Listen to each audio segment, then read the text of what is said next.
Hammaga assalomu alaykum. BYD Tank L elektro olib qo'yganmiz. Bunga qilib bergan ishlarimizda 4 ta briska yuklarni qo'yib berganmiz. Loyihadan saqlaydi.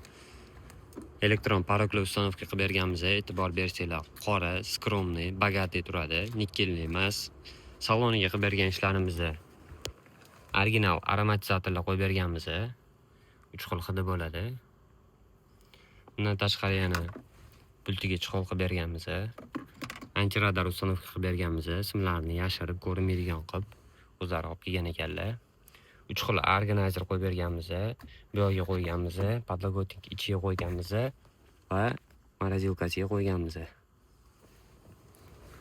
Eshiklariga davodchiklar qo'yib berganmiz.